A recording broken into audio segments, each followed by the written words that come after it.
Bonjour, bonsoir à toutes et à tous, très vu un cinéphile, c'est Rafi, j'espère que vous allez tous très bien. Et bienvenue dans ce retour de Net Critique où nous allons faire, on va dire, une triple critique. Et oui, vous avez bien entendu, une triple critique de l'une de mes sagas de films d'animation préférées de tous les temps, parmi mes films préférés de tous les temps. Je veux bien sûr parler de Shrek, oui, Shrek qui tout simplement est le porte-étendard de DreamWorks, et sans qui DreamWorks n'aurait pas eu le même succès qu'aujourd'hui. Il n'y aurait jamais eu de Robots Sauvages, de Chapeauté 2, donc ne l'oublions pas que tout a commencé réellement, en termes de succès, pour le studio d'animation DreamWorks, par Shrek, tout simplement. Donc ce que je vais faire pour vous expliquer, je vais faire cette vidéo en deux parties, parce que oui, je vais faire du coup en deux parties, pardon, excusez-moi, je vais faire en deux parties la critique des 4 films Shrek qui sont sortis avant le fameux Shrek 5 qui sortira du coup l'année prochaine, en fin 2026, décembre 2026. Bon, sachez également que, bon, Shrek 5, j'ai des craintes par rapport à cet humour TikTok à la con, qu'on entende qu'il y a le multivers, Zendaya qui me plaît pas, et le fait qu'il y a la polémique par rapport à Felicia qui est devenue une adolescente trans, des trucs comme ça. Et le fait que surtout, en partie en tout cas, ce qui a fait le plus jazzer les gens, c'est l'animation qui est juste Disneyisée, dégueulasse, et pas du tout appréciable à regarder. Vraiment pas. Donc ça fait extrêmement peur par rapport à tout ça. Donc, ce que mon vécu par rapport à Shrek, depuis tout petit, sachez que le premier film est sorti en 2001, depuis tout petit, je suis un énorme fan de Shrek. Mon enfance a été bercée par ces films-là. J'avais même la cassette du premier film Shrek.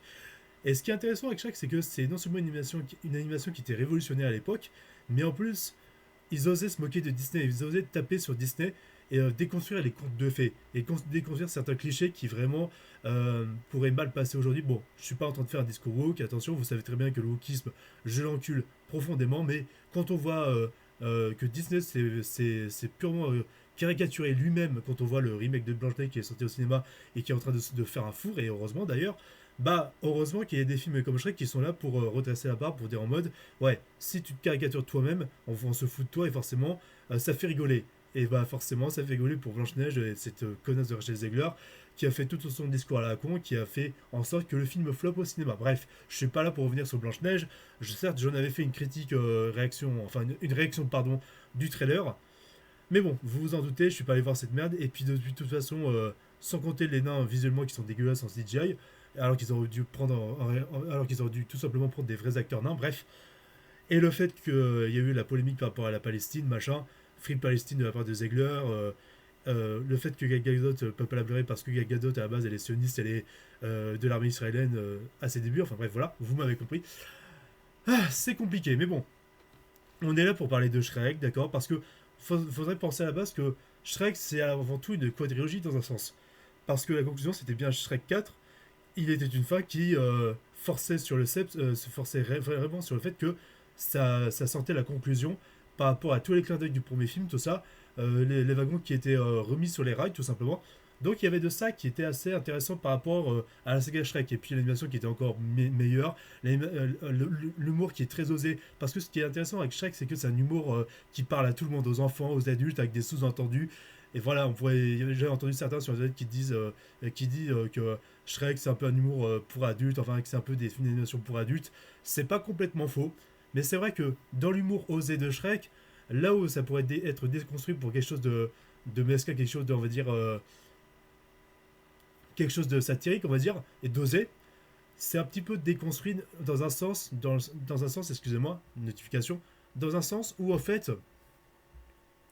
il y a toujours un rembobinage, on va dire, d'un petit élément qui fait passer ça comme un film pour enfants, c'est-à-dire qui est accessible aux enfants pour pas trop brusquer les enfants non plus dans un humour qui est certes osé, puisqu'il y a un certain équilibre qui est entre pour les enfants, puisque le public principal de Shrek c'est les enfants, et le public adulte, c'est-à-dire préadolescents, adultes, etc., jeunes adultes, bref, jeunes adultes, excusez-moi, bref.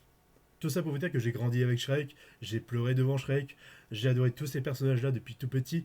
Et comme le dit quelqu'un que je connais à la boxe, des personnages comme Lan, ce serait bien qu'il y ait des gens qui aient autant de bonté et de personnalité comme Lan, qui en fait est vraiment pas un personnage stupide à la base. Non, c'est vraiment un personnage, même si c'est un homme qui parle, qui est très bavard, il a un sens de la loyauté et un sens de l'amitié très fort et vraiment de beaucoup de sympathie qui en fait arrive à trouver les bons mots justes pour réconforter Shrek, pour comment dire, lui redonner un peu de confiance dans sa vie. Bref, on va commencer la critique, du coup, la triple critique. Donc, on va commencer par le premier film Shrek de 2001. Justement, c'est très fort pour moi cette saga parce que je suis né la même année. Donc 19 sur 20. Pourquoi 19 sur 20? Parce que c'est un film qui a été vraiment révolutionnaire dans sa façon de traiter l'animation et ce genre de cinéma-là. Et le fait qu'ils se sont moqués littéralement de Disney, mais qu'ils ont malgré tout gagné l'Oscar. C'est ça qui est fou. Alors les qualités. Comme je vous le disais, l'humour pipi caca, l'humour vraiment osé avec la musique de Smooth, ouais, qui est vraiment irrévérencieuse, qui montre vraiment le ton avec un ogre, un personnage d'ogre qui en fait pète de partout. Il pourrait être vu comme le méchant ultime des contes de fées, alors qu'en fait, tu vois, c'est un mec normal qui veut être tranquille dans son marais, Shrek, il en a à foutre des autres. Il y a un gars qui m'avait beaucoup marqué, c'est le fait que tu as tous les villageois qui veulent le chasser et tout. Et le fait qu'il y a justement un villageois qui tend du feu devant Shrek en mode arrière, créature, arrière, où il t'en coûtera, avec tu vois, un langage moyenâgeux, puisque c'est un monde moyenâgeux, on va dire, les contes de fées, enfin, c'est ce que c'est à la base. Et donc, t'as Shrek, voilà, qui est la lampe torche, ça facilement, mais comme jamais, enfin, toutes les répliques sont cultes, et ça, c'est ça qui marche. Les personnages qui sont extrêmement attachants, parce que Shrek, c'est un personnage qui, malgré tout, a un grand cœur, et quelqu'un de blagueur, et quelqu'un qui fait toujours des blagues pour amuser la galerie, mais qui est pas de manière, mais qui fait pas ça de manière insupportable. Il fait ça de manière modérée pour comment dire, dédramatiser une atmosphère de tension, sans pour autant déconstruire les moments de tension dans ses films. Et c'est un personnage qui est très fort, qui est très loyal et qui a une vraie profondeur, une vraie sensibilité. C'est ça qui est très intéressant avec ce personnage-là. Et c'est vrai qu'on n'a pas du tout l'habitude de voir dans les contes de fées pour enfants, les Perrault, les Grimm, tout ça, des personnages méchants qui ont une origine, une sensibilité, tu vois. C'est pas genre Thanos dans ses contes originaux. Euh, le fait, comme je l'ai dit, que les contes de fées soient parodiés, bah on a tous vu la fameuse théorie où il y a la maman ours de Boucle d'Or et les trois ours. Du coup, le papa ours qui réconforte son petit parce que on pourrait supposer que la maman s'est faite empailler par Lord Farquaad pour en faire un tapis, tu vois. Tout simplement, il y a déjà un clin d'œil comme ça. Et bon, je reviens même pas sur Lord Farquaad avec son gars où il regarde sur sa couette là quand il est devant son miroir, le miroir où il voit le portrait de Fiona, enfin un gros pervers, tu vois, ce genre de gag là. Pour ceux qui connaissent ce clin d'œil là et cette référence là et cette petite théorie et ce petit sous-entendu savent de quoi je parle, surtout ceux de ma génération qui ont vu le film. Voilà, ce côté où, en fait, Shrek, c'est sans être le méchant des contes de fées, mais en fait, il débarque comme le héros, en fait, qui va sauver toutes les créatures de contes de fées, des forêts, tout ça, et qui va sauver la princesse, alors qu'il en a rien à foutre à la base de la princesse, alors que t'as carrément Fiona qui veut carrément s'envoyer en l'air avec Shrek à un moment donné, quand il la libère, bref, pour te dire, le fait que l'âne, bah, c'est pas du tout un destrier, c'est un âne à la base, tu vois, c'est une bourrique, et il se tape quand même Dragon, avec qui elle a, je rappelle, des dragons mutants Anne. Ça, c'est le délire va jusque là. Les clins d'œil, bah on a pas. Puis de toute façon, la Shrek est forte pour les clins d'œil, tout ça de personnages de contes de fées. Enfin, pas que, mais aussi dans des autres films, des autres séries, tout ça. Le fait où Fiona se batte pour déconstruire littéralement avec les princesses en détresse, en fait, Fiona, elle est compétente. On le voit aussi dans le 4, mais on va y revenir dans le 4 plus tard dans ma critique en question. Mais dans ma prochaine critique en question, Fiona qui quand même est une femme forte et une princesse qui sait se défendre, se débrouiller, tout ça. Elle a su se battre, tout ça, bah, puisqu'elle était enfermée pendant très longtemps dans le donjon. Et le fait que tout simplement, elle a dû se démerder, quoi. Et c'est pour ça qu'elle se bat contre Robin des Bois et ses partenaires, machin. À la Matrix, tu vois, avec ce petit clin d'œil là qui est très intéressant. Comme quand je parle aussi de l'humour, c'est le fait que, en fait, tu vois, elle chante très fort pour faire exploser les oiseaux et aussi prendre leur nourriture. Enfin, voilà, enfin leurs œufs, tout ça. C'est ça qui est intéressant, c'est que c'est une princesse imparfaite qui rote, qui pète, voilà, c'est carrément une ogresse, puisqu'il y a aussi cette malédiction où en fait tout simplement elle devient une ogresse la nuit, Fiona. Mais le fait qu'au final, le maléfice se défait, mais on découvre qu'en fait la beauté intérieure, c'est ce qui compte, c'est pas la beauté physique le plus important. C'est pour ça qu'au final, Fiona reste une ogresse. Et ça, c'est très intéressant, mais c'est ce qu'ils ont malheureusement déconstruit un peu pour moi dans le deuxième film, ce qui m'a un peu dérangé. Mais genre vraiment, ça n'engage que moi, mais voilà. L'animation qui était assez révolutionnaire pour l'époque, qui vraiment était vraiment bien animée, assez réaliste dans les textures. Quand tu vois que Shrek c'est un ogre, qui a des qui a comment dire une peau verte un peu terne pour faire un côté réaliste, tu vois, dans l'animation, et un peu qui se rapproche un peu de la réalité en quelque sorte. Quand tu vois le Shrek 5 et son teaser, même si c'est un teaser qui date de début 2025 et que en 2026, fin décembre 2026, on aura le film, bah autant qu'il change l'animation tout de suite parce que ça ne colle pas à Shrek, ce côté très doré, enfin très clair, tout ça, avec un filtre Pixar, enfin ça ne colle pas. Déjà que la tête de l'âne pour Shrek 5 est vraiment dégueulasse et j'espère qu'ils vont arranger ça pour le prochain film. Bref, le fait que aussi, voilà, Lord Farquaad, il me fait marrer. C'est le grand méchant, comment dire, monarque et tout, alors qu'il est tout petit, tu vois, même quand il est sur son cheval, en fait, il est dans une armure qui est trop grande pour lui, enfin, ça me fait trop rire à chaque fois. Le fait que c'est un gros pervers quand il essaye de stocker ou de choisir la bonne princesse à sauver, tout ça, alors que c'est même pas lui qui va la sauver parce que c'est un petit nain, et s'il était vraiment amoureux de Fiona, parce que la morale, c'est que si t'es vraiment amoureux de quelqu'un, tu vas jusqu'au bout, tu essayes de lui ouvrir ton cœur. Bien sûr, tout dépendra évidemment si la personne est d'accord avec toi, du consentement, etc. Évidemment, mais si tu aimes vraiment quelqu'un, fais le premier pas toi-même, ne laisse pas les autres le faire à ta place ou ne leur demande pas de le faire à ta place, puisque c'est à toi d'essayer d'aller vers ta promise ou ta personne, la personne que tu aimes. C'est ça le moral du truc et ce qui est très intéressant. Et leur Farquaad, par rapport même à Tibiscuit, les scènes de Tibiscuit m'ont bien fait marrer aussi. C'était assez amusant. Le fait qu'il torture Tibiscuit avec un langage vraiment de bobo, tu vois, ce langage de noble, respectueux, et que Tibiscuit, il essaie même pas de. Enfin, petit biscuit se fait torturer à la harde, tu vois, alors que c'est un petit biscuit, enfin, alors que c'est de la nourriture, il trempe, on va dire, ses pieds dans le lait, on va dire, leur fourcade, enfin, ça me fait tellement marrer à chaque fois. Et ce côté vraiment aussi assez adulte dans les films Shrek, qui est assez intéressant en termes d'humour, quoi. Et c'est ça qui marche vraiment. Euh, Petit défaut, entre guillemets, même si la priorité de l'histoire, c'est quand même faire une romance naissante entre un ogre et une princesse pour déconstruire justement les contes de fées, et c'est ce qui a marché justement, et ils ont bien fait DreamWorks d'aller jusque-là.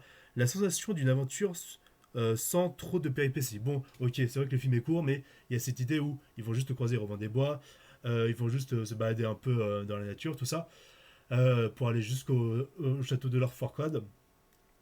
Toujours avec l'humour de Shrek qui dit il a beaucoup à compenser ton Lord Farquaad, dis donc là. Enfin bref, avec un humour vraiment osé et vraiment pas sans rire, qui est assez intéressant. Mais voilà, c'est ce qui marche avec ces films-là. C'est ce qui marche très bien, mais c'est vrai que l'aventure est un peu trop courte. Certes, c'est le premier film, mais ce qu'on voulait se concentrer, c'est un ogre qui veut être tranquille chez lui seul, mais qui va, au fil du destin, s'accepter lui-même, faire en sorte que les gens l'acceptent malgré que ce soit un ogre, et en fait va trouver l'amour, quelqu'un qui lui ressemble. Parce que chacun a le droit au bonheur éternel, tout simplement. Donc voilà. Donc, deuxième film maintenant. Le deuxième film, Shrek 2, qui date de 2005, 2006, enfin, ou 2004, je sais plus exactement. Pour moi, c'est le moins bon film de la saga, même si c'est un excellent film, parce que je mettrais 17 sur 20 sur celui-là, parce qu'honnêtement, il y a cette idée où. Je sais pas comment dire.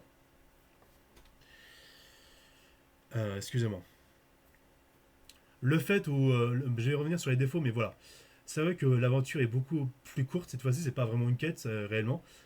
C'est plus, on va voir la méchante pour lui expliquer deux trois mots, tu vois, pour rester avec sa femme, tout ça, enfin pour rester avec sa compagne. Enfin, je parle de Shrek par rapport à Fiona, vous m'avez compris. Bref, même si elle est méchante, la marine la bonne fée qui déconstruit littéralement cette gentille bonne fée, tout ça, qui en fait est dans cette caricature de vraiment dégager les ogres qui sont moches et le fait qu'elle veut rester dans le conte éternel gentillet, le bonheur éternel, tout ça, avec Prince Charmant.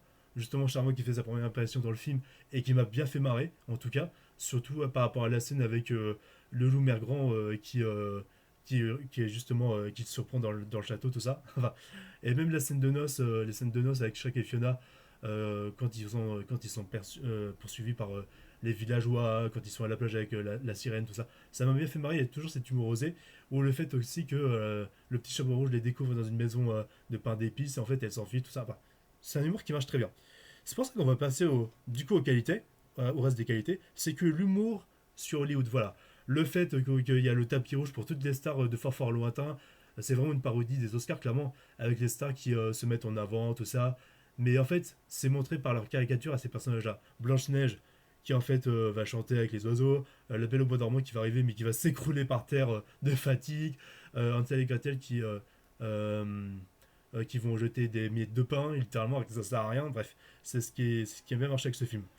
Rencontre des parents qui est assez intéressante parce que les parents, ils pensaient, euh, ils pensaient en fait en demandant à Marraine la Bonne Fée d'emprisonner Fiona dans le château que ça allait défaire le sortilège quand Shrek allait la trouver, tout ça, alors qu'en fait ça fait tout l'inverse. Mais en fait, ils doivent être dans cette acceptation d'accepter que leur fille reste la même si elle change, tout simplement. Excusez-moi. Et Shrek, au fait, dispute avec lui le père de Fiona, Harold, le roi de Forfort Lointain. C'est très amusant aussi sur le conflit entre beau-fils et beau-père. C'est assez amusant. Et vraiment, quoi, par rapport au choc des cultures, c'est-à-dire entre ogre et être humain, tu vois. C'est-à-dire roi et reine de Forfort Lointain, c'est-à-dire le conte de fées parfait, enfin le royaume parfait pour te dire.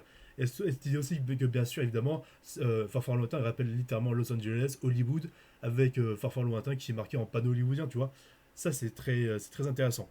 Le chapeauté qui fait sa première apparition dans le film, qui est vraiment très amusant, avec cet accent espagnol, ce côté Zorro, tu vois, farouche, tout ça. Et ce côté, en fait, et même quand il fait ses gros yeux trop mignons, tu vois, quand il fait berner ses ennemis, c'est très amusant. Même la rencontre avec Shrek et Lan, c'est très amusant par rapport à ça. Même si pour moi, l'essence même de la saga Shrek, c'est la relation entre Shrek et Lan. Parce que les interactions entre les deux à la base, quand Lan pardon, essaye de parler autant et autant de fois, ça agace Shrek comme pas possible, et ça c'est ce qui me fait marrer quoi. Même par rapport à la scène de quand ils sont dans le carrosse pour arriver à Far Lointain, quand justement t'as Lan qui arrête pas de casser les couilles à Fiona et à Shrek, et Shrek qui pète un câble, ça m'a bien fait marrer ça. Le fait aussi que Charmant, bah, ça soit un enfant gâté et infantilisé par sa marraine, par sa mère, la marraine la bonne fée, qui en fait est cruelle, en fait on n'a rien à faire des autres, on va dire des autres frics, des contes de fées, et veut juste le bonheur éternel, voilà, des contes de fées clichés. Ce qui était assez intéressant. Alors, le twist où Harold en fait a bu la potion qui était censée, on va dire, comment dire, qui était censée rendre amoureuse Fiona de Charmant, mais Harold qui a changé d'avis parce que il pense à sa fille avant tout, il veut pas forcer sa fille à aimer qui que ce soit, ouais, bref, parce que c'est un bon père, tu vois. Et le fait qu'en fait, bah, que le maléfice de la marine de la bonne fée se redirige vers lui, puisque tout simplement Harold avait bu la potion, ou pas, non, même pas. Je pense même pas, c'est même pas montré dans le film. Harold ne voit même pas la potion, mais reçoit du coup un éclair de la baguette des marines de la bonne fée. Et en fait, Harold qui redevient une grenouille. Voilà. Parce que Harold, le roi de Forfort-Lointain, était avant une grenouille. Et en fait, voulait tout simplement se blairer, on va dire, la reine, tout simplement la mère de Fiona. Je voulais poser, c'est pour ça qu'il a voulu devenir un humain. Ce qui est très intéressant en tout cas. Parce que en fait, ça déconstruit littéralement le côté roi, Forfort-Lointain, tout ça, ce côté roi classique. Et en fait, c'est comme Shrek. En fait, euh, tout simplement, c'est comme un fric, comme Shrek justement, qui voulait trouver l'amour. Sauf que lui est devenu un être humain. Mais bon, par amour, tout simplement, ce qui a donné naissance à Fiona. Et je pense que Fiona a pris un peu de ce pouvoir-là, on va dire, de Harold, qui est une grenouille à la base, pour devenir, on va dire, une ogresse. Même si ça n'a rien à voir, mais dans un sens, en termes de magie, c'est pas tellement possible, tu vois. Dans le sens où, en termes de pouvoir, il y a un rapprochement, on va dire. Déjà, il y a un rapprochement thématique. C'est vrai que Harold, au début, il avait honte d'assumer d'être une grenouille. Et c'est pour ça qu'il n'acceptait pas que Shrek, un ogre moche comme ça, entre guillemets, excuse-moi Shrek, puisse épouser sa fille Fiona. Mais bref, il y a eu un questionnement par rapport à ça, il a changé d'avis. Et en fait, tout simplement, comme le dit Fiona dans le troisième film, bah, c'est oublié, tout simplement, elle a pardonné à son père. Et ça, c'était assez intéressant. Et ça va sur les thématiques du physique, tout simplement, l'acceptation de son propre physique et le fait que Harold, entre guillemets, il a regretté son choix. Bon, de toute façon, s'il était resté une grenouille, pas sûr que la reine aurait été tellement intéressée, vous voyez ce que je veux dire, encore heureux d'ailleurs. Mais bref, voilà. Ça a été très intéressant. Les défauts. Donc Shrek et Fiona qui redeviennent humains. Enfin, Fiona qui redevient une belle humaine. Et Shrek qui devient un homme. Enfin, qui devient voilà, un être humain. Bon, cette partie-là était assez marrante, tu vois, entre les quiproquos et le fait que au début, Fiona, elle reconnaît pas Shrek et en fait, elle prend Charmant qui se fait passer pour Shrek, tu vois. C'était assez intéressant, mais le fait que ça déconstruit littéralement le message du premier film où les deux sont très heureux entre eux malgré le physique, c'est ce qui compte en fait. Et le fait que Fiona redevienne une humaine, et le fait que Shrek devienne un homme, parce qu'en fait, Shrek veut devenir un homme pour plaire à Fiona, c'est chaud quand même, tu vois. Il y a cette idée où il y a ce manque d'acceptation de soi-même. Et ça m'avait un peu dérangé, même si au final, le film traite bien le truc, même si peut-être l'idée, j'ai du mal à m'y faire personnellement. Le manque d'aventure, en fait, tu vois, c'est juste Shrek, Lan et Poté qui débarquent dans l'usine de potions de Marne la Bonne Fée pour tout simplement chercher une potion pour justement transformer Shrek en bon jeune homme, prince, je sais pas quoi, tu vois. Ça m'avait aussi un peu dérangé parce qu'il y avait, même s'ils foutent le bordel, le boxon dans l'usine et qu'il y avait toujours cet humour osé à la DreamWorks qui est caractéristique de la saga Shrek. Bref, tout ça pour dire que c'était pas plus aventureux que ça, tu vois. Comparé au troisième film sur lequel on va passer dès maintenant. Encore une fois, deuxième film de Shrek qui est moins bon de la saga pour moi, mais qui est vraiment un excellent film malgré tout, avec même une animation qui est encore meilleure, pour vous dire. Et il y a même une scène post-générique où tu vois Dragon qui débarque avec les dragons bébés mutants Anne de l'âne, qui est assez marrant, qui sont assez marrants, je dois l'admettre. Et encore heureux, et j'espère vraiment, non vraiment, si Dragon le live action marche au cinéma, ça me ferait peur parce que ça voudrait dire qu'il ferait Madagascar, qu'il ferait Kung Fu Panda, Shrek. Donc ne faites pas ça les mecs. Même si votre dragon il marche, vous faites un remake de Dragon parce que c'est un minimum potable en live action, un dragon quand tu vois les films d'animation, tout ça. Mais Shrek, Madagascar surtout, Kung Fu Panda, ne faites pas ça les mecs. Ne faites pas ça, on va vous tomber dessus, littéralement. Donc, le troisième film Shrek, le troisième, oui, parce que jeu de mots avec le troisième, c'est-à-dire le titre de roi, tout ça, Moyen-Âge, tu m'as compris.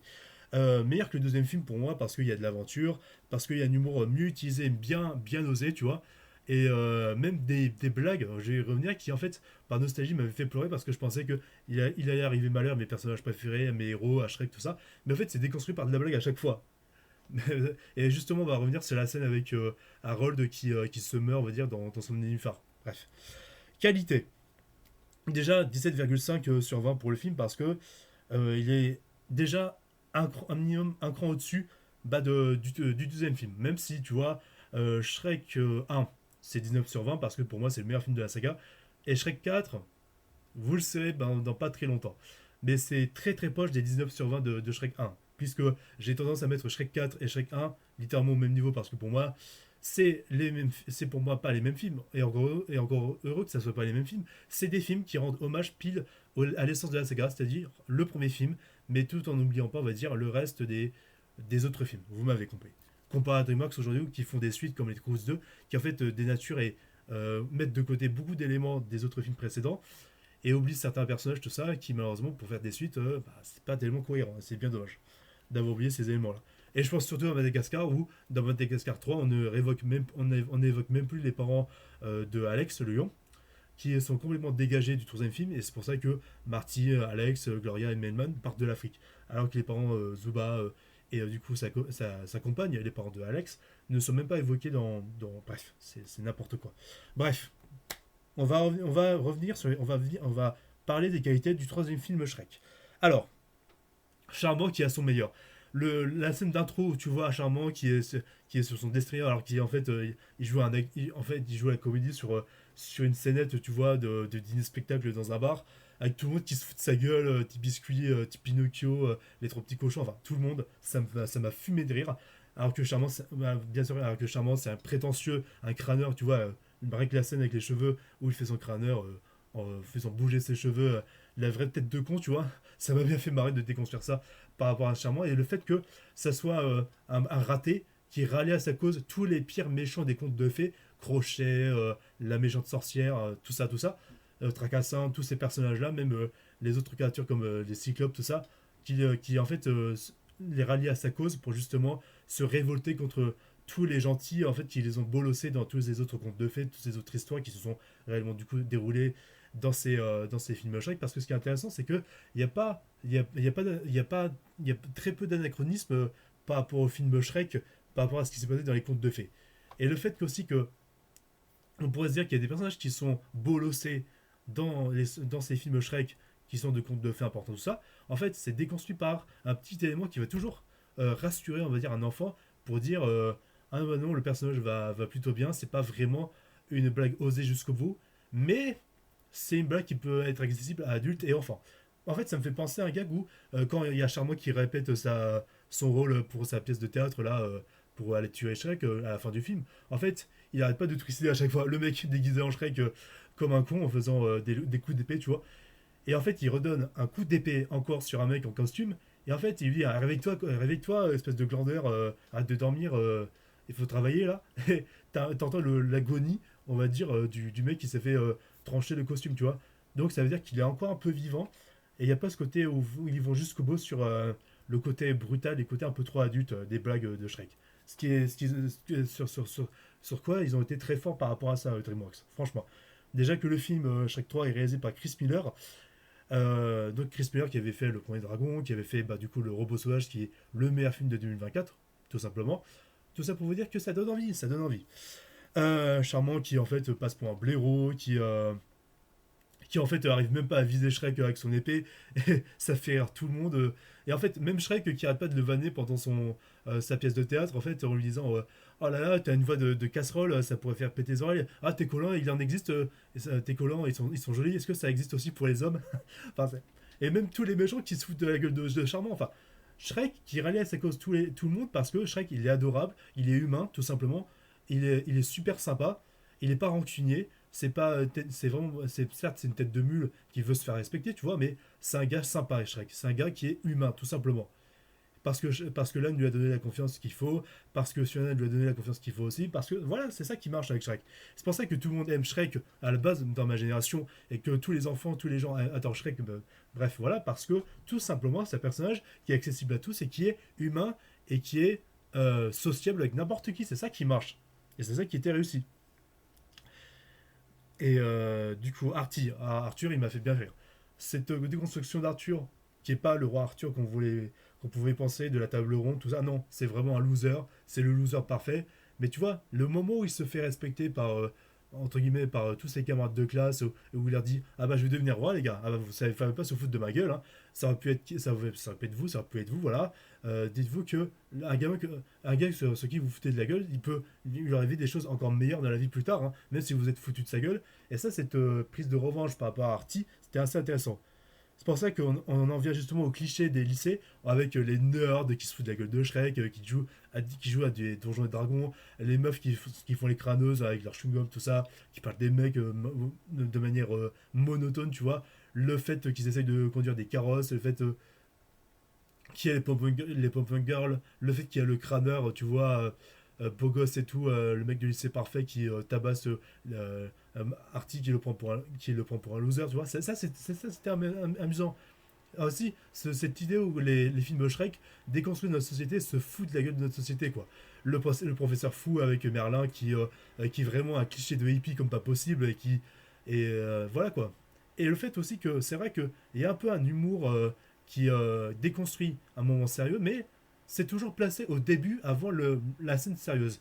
Parce qu'à un moment donné, il y a Shrek qui veut parler à Artie, tout ça, enfin, face à la maison de Merlin. Mais à un moment donné, au moment où Shrek allait parler, excusez-moi, t'as carrément Merlin qui met de la musique cool et tout pour le moment d'émotion. Et là, t'as Artie et Shrek qui le regarde d'une manière blasée pour lui dire arrête frérot, en gros. Et donc il était à la musique. Mais après, on revient sur Shrek qui redonne confiance à Artie, tout ça, sur sa responsabilité de roi. Voilà, qui essaie de lui parler, de sympathiser avec lui. Même si au début, Shrek, bah tu vois, il pourrait être une sorte de père avant-gardiste quand il aura les grillons, tu vois. Mais quand ces grillons seront des adolescents, ça risque d'être compliqué. Et ça, on verra ça dans le 5. Donc, là-dessus, c'était très intéressant. C'était très intéressant. Et bon, c'est vrai que les blagues sur bébé Zogrillon, le fait qu'il y a cette idée que Shrek va devenir parent, tout ça, et que en fait il a peur de ça, il en fait des cauchemars. Ça rappelle tout simplement bah, un père qui est de famille qui peut avoir cette peur d'appréhender les gamins et qui saurait peut-être pas comment bien se débrouiller avec les enfants quoi. Et ce dont il aurait vraiment peur en tout cas. Donc ça c'était très intéressant par rapport à ça et je suis très très très content, très très très content vraiment qu'ils aient pointé là-dessus DreamWorks.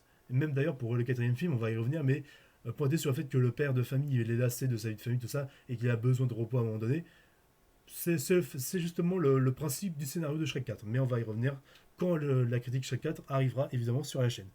Le fait que les princesses badass Disney sont utilisées bah comment dire, pour reprendre le royaume, en fait elles sont menées par Fiona, tout ça, ou tout simplement elle casse des tronches, t'as Blanche-Neige qui balance les animaux sur les arbres vivants, le fait que la Belle au Bois dormant bah, fait des croche-pieds, on va dire, au garde de Farfourillantin en s'écroulant par terre, le fait que t'as Cendrillon qui balance son talon, on va dire, sa chaussure de cristal comme un boomerang, ça c'est... En fait, ils utilisent le côté cliché des princesses Disney bien gentilles, tout ça, enfin des princesses de contes de fées, pour en faire des trucs badass, mais en restant sur le côté drôle et amusant, et l'essence même de ces personnages-là, c'est ça qui a marché de ouf, en fait. C'est ça qui a marché de ouf. Donc ça, ça c'était très réussi. En fait, ça me rappelle un gag dans le Chapeau T2, c'est dans le même univers, ne le cachons pas, qu'on le veuille ou non, de toute façon, puisque les films chapeautés sont quand même des spin-offs de la saga Shrek, parce que tout le monde avait kiffé le chapeauté dans Shrek, et forcément ils en ont fait deux films, surtout un film légendaire, le Chapeauté 2, tu vois. Donc c'était pas pour rien que DreamWorks est visé là-dessus. Bah, le fait que tu as carrément le méchant principal réellement du Chapeau T2, je sais plus son nom, euh, Guy Bonchettard, désolé j'ai oublié le nom, vous me rappellerez peut-être ça en commentaire, si vous avez trouvé le nom, n'hésitez pas. Le fait qu'en fait il utilise un phénix, voilà, t'as Jiminy Cricket qui dit ah c'est un symbole de renaissance, voilà, et le méchant qui balance bah, le phénix comme un lance-flamme contre les portes, machin. Bref, c'était assez amusant par rapport à ça, et ça déconstruit bien les contes de fées. Donc voilà, et aussi un respect des contes de fées et de leur essence, aussi par rapport à ça, par rapport aussi au fait qu'on voit, bah, enfin, quand on voit surtout le personnage du grand méchant loup, en fait de la mort en fait, parce que c'est bien la mort, en fait c'est le grand méchant loup, ça a toujours été un antagoniste principal, tu vois, des contes de fées quoi, qui a bien foutu la merde. Et la façon dont il est montré dans le film, c'est assez badass. Je suis pas là pour faire un topo du chapeau des deux, des gens bien talentueux que moi et bien mieux préparés sur YouTube en ont mieux parlé que moi, bref, tout ça pour dire qu'on va revenir sur Shrek 3. Vous m'excuserez de la parenthèse. Donc, les méchants qui changent de mentalité parce que t'as carrément Arthur qui leur redonne confiance grâce au conseil de Shrek à la base, qui en fait leur dit bah vous valez mieux que ça, c'est pas parce que vous êtes des méchants que vous devez rester des méchants jusqu'au bout, vous pouvez être meilleur, vous pouvez être accepté tout simplement. Et cette idée de remise en question sur le fait que personne ne peut vous faire obstacle sauf vous-même, quoi. C'est ça qui était très beau par rapport à ça. C'était très beau par rapport à ça. Le fait aussi que au moment où t'as justement Charmant, un moment du film, qui débarque voir les copains de Shrek, on va dire les autres amis, Biscuit, Pinocchio, mais que cela ne veut pas dire où se trouve Fiona et les autres, parce que justement t'as Biscuit qui pète un câble en mode il a un flashback de sa vie, enfin tout un délire comme ça, il arrête pas de chantonner. T'as aussi Pinocchio qui essaye de dire la vérité, mais de pas vraiment mentir, avec un paraphrasé complètement stupide, où t'as carrément Charmant qui se fait spam. Ça m'a tellement fait rire, tu vois, jusqu'à le fameux rebondissement en fait ils te disent bref, ils en viennent au fait que Charmant découvre au final que Shrek était parti retrouver enfin le nouveau roi de était venu dire, chercher le roi de Forfourillantin, c'est-à-dire le cousin de Fiona, on va dire Arthur. Bref, vous m'avez compris. Et maintenant on va passer aux défauts pour finir cette vidéo. Les défauts pour moi, franchement, les vrais défauts entre guillemets, c'est le fait que les blagues osées, on va dire comme par exemple le fait que t'as Charmant qui rate le coup d'épée sur Shrek, le fait que t'as Harold qui en fait on croit qu'il est mort à un moment, mais en fait il est pas mort, il dit ses dernières paroles. Il y a un peu ce twist comme ça, tu vois, qui est un peu osé, enfin qui est à la fois déconstruit et à la fois amusant, tu vois, et qui en fait joue sur les nerfs des spectateurs. Et moi ça me faisait à chaque fois pleurer au moment où j'avais Harold qui pleurait, qui mourait, pardon. Je pensais qu'il était mort, en fait il revit, il meurt, au final il meurt. Enfin, c'était assez amusant. Mais ça, voilà, c'est toute mon enfance. Voilà, c'est Shrek. Bon, il faut savoir un truc, c'est que Shrek 3, je l'avais vu, je sais pas pourquoi, je l'avais vu avant le deuxième film, mais ça m'avait pas tant dérangé que ça, parce que je comprenais bien, on va dire, le troisième film sans avoir vu forcément le deuxième, sauf par rapport à Marine la Bonne Fée, qui certes c'était une très bonne méchante, bien manipulatrice, tout ça, mais qui en fait, quand on voyait la petite photo bah, sur le miroir de vestiaire entre guillemets de Charmant, moi je connaissais pas ce personnage-là. Je savais pas que c'était la méchante et que c'était la maman de Charmant, justement. J'avais pas compris ça. Donc 17,5 sur 20 sur Shrek 3, Shrek le troisième, excusez-moi, film qui date de 2007, si je dis pas de conneries. Film qui apparemment avait moins plu à la critique, mais je comprends pas pourquoi. Parce que il y avait un peu d'aventure, il y avait comment dire des blagues bien placées, osées, mais qui étaient aussi accessibles aux enfants parce que il y a ce comment dire un peu ce freinage en mode ah c'est aussi pour les enfants, on peut pas aller trop loin non plus quoi. Donc voilà, c'était assez intéressant. C'est vrai que peut-être que le premier film Shrek était plus apprécié par les gens parce que sa humour encore plus rentre dedans quoi, si tu vois. Parce que le coup de la maman ours qui meurt qui sert comme paillasson, tu vois, à Lord Farquaad, bon ça c'est, tu vois, il y a même pas il y a même pas de freinage par rapport à ça. C'est ça qu'il faut comprendre par rapport à ça, tu vois. Enfin bon, dites-moi ce que vous avez pensé de tout ça en commentaire. Dites-moi si vous êtes fan de la saga Shrek, ce que vous aimez dans ces films-là, ce que vous aimez moins dans ces films-là. Je parle surtout à ma génération par rapport à ça. Dites-moi en commentaire ce que vous pensez de ces trois films-là. Et tant qu'à moi, on se retrouve. Et tant qu'à moi, bah, je vous retrouve la prochaine fois pour vous faire la critique de Shrek 4. Il était une fin, qui justement n'est pas des mêmes réalisateurs. Mais bon, tout ça pour vous dire que qu'est-ce que vous a marqué? Est-ce que vous aimez la saga Shrek? Qu'est-ce que vous attendez de Shrek 5? Est-ce que vous avez des craintes? Est-ce que vous avez des choses positives à dire? Tout simplement, n'hésitez pas à me dire tout ça en commentaire, les amis. Tant qu'à moi, je vais vous laisser. C'était Rafi. Pour être tout ça de vous très cher viewer cinéphile. On se dit à la prochaine. Salut à tous.